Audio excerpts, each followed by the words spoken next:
This week's topic is spondylolisthesis. We're going to focus on what not to do for spondy. I have personal experience with grade 2 spondylolisthesis, and so I am speaking from experience when we're going to talk about why these activities are things you definitely should avoid doing. So by definition, a spondylolisthesis is an instability. A piece of the spine has become unstable. The ligaments have gotten stretched out and they're not holding the vertebrae in place as the way that they normally would. And so we're dealing with, posture here. This would be considered better posture. This is a little bit more, accentuated curvatures of the spine you see here. And when you zoom in into certain areas of the body, for example, this is a person facing to the right, just like this, and faces that way. And this is the lumbar spine and the pelvis. And when you get the curvature over accentuated, it is the equivalent of backward bending the spine. And when this happens excessively and repetitively over time, some of the ligaments and the connections between these vertebrae here can break down. And what happens is the vertebrae can end up sliding on each other. And so this is what a spondylolisthesis is. This is just applied to this same body outline. And we're just zooming in even further on some of these vertebrae. Let's call this L4 right here. This would be L5, and this is your sacrum. L4 has slipped forward on L5. So it can cause pain, it can cause certain nerves to get compressed, and the most common cause of spondylolisthesis is gymnastics. So young, often female athletes who are doing lots of backward bends. So here's a normal spine, and when you go into a backward bend, you can see it's putting a force in this direction on the spine. It's pushing the vertebrae forward. And so if it happens excessively or repetitively enough, one of these vertebrae can just start to slip forward. And that's the definition of a spondylolisthesis. So treatments for spondy are not necessarily very successful. Let's call it traditional treatments or invasive back surgery. It is a fusion that most of the time they would want to give you. I had heavy pressure to get surgery. I did not get surgery. The success rate is less than 50%.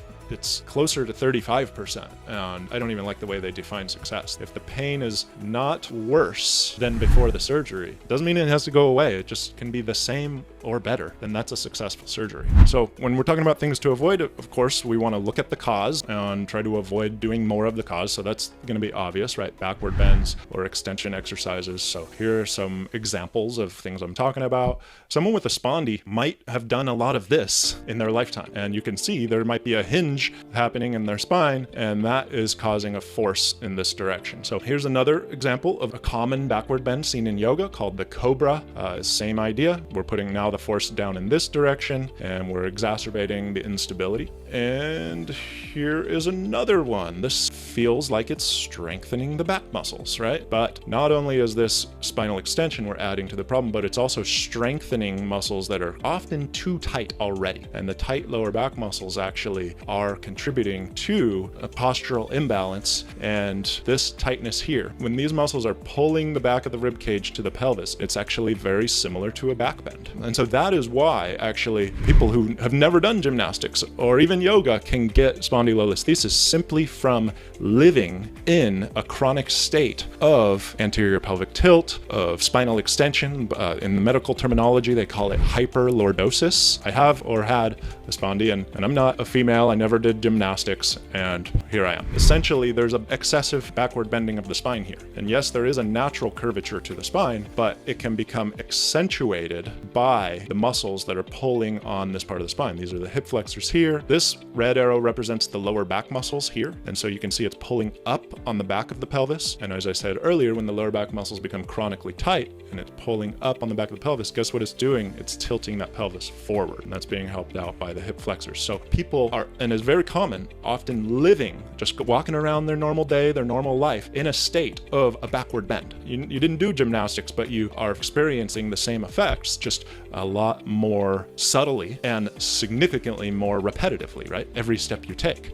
So the buildup has been happening over years, and then you do one wrong twist or one wrong bend and the disc or the vertebrae slips, and then you have a spondy of an unstable spine, and you have to deal with that. So next thing on the list is most spinal adjustments. And so if you can imagine an instability inherently moves too much, and if you get that level of your spine manipulated, adjusted, thrusted, you are contributing to the instability. You're moving it even more. And the goal with a spondy is not to move it, it's to stabilize it, to do the opposite. Now, Maybe the thoracic spine could be adjusted if they were careful not to adjust that lumbar spine. It is not possible to specifically target one level in an adjustment. That's been shown in the research. You cannot say, I'm only adjusting L4-5. I'm not touching L5-S1. That doesn't happen. So the adjustment actually does extend through multiple levels. And so you got to be several levels away from the instability to be able to adjust the spine without potentially,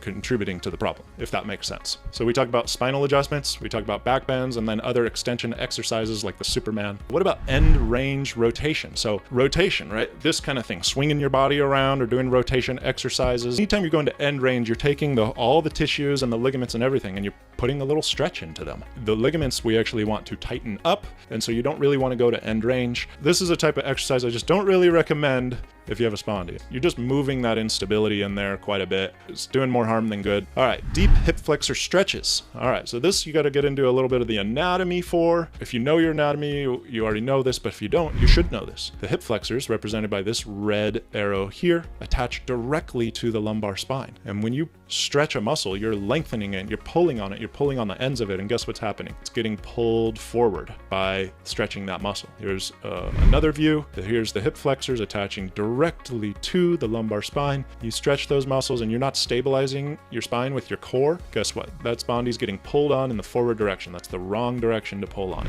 These get pulled forward. You could actually cause yourself a spondy. This is probably what I did, just by stretching and stretching your hip flexors over and over. So be careful with hip flexor stretches. If you're going to do them, which they can be helpful, but you have to stabilize your core, your spine, and you have to first learn how to do that before you're going to try and stretch that muscle, because the attachment, the anchor that muscle is attached to, which is the lumbar spine, has to be anchored in order to get an effective stretch on that muscle without doing, having a compensation somewhere else, pulling that vertebrae forward. Hopefully that makes sense. And then let's do this last one, pressure or force on the lumbar spine. So this is something I've experienced. It's similar to getting a chiropractic adjustment, but there's other ways you can get force on your lumbar spine. Something like this. This is one of those hammock sling things that are somewhat popular, and it's like, wow, this feels good. It's traction, it's distraction on my spine. It feels good to stretch it. But if this sling is lined up perfectly with your spondy, it's actually not going to be doing you very much good. Potentially more harm than good. I personally have had a massage and they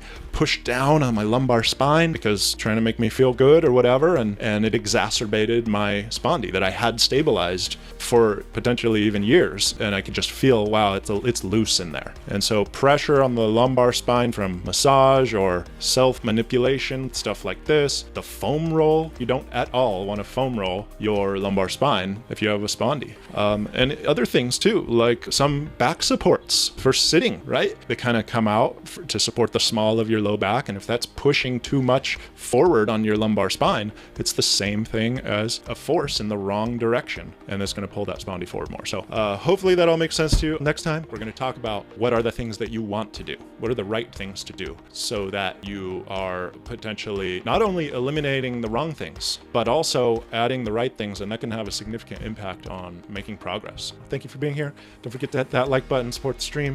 Send this to your friend, anybody who you love or care about, who you think this might help, this stream about spondylolisthesis. And until next time, get down on the floor and connect to your core. All right, take care, everyone.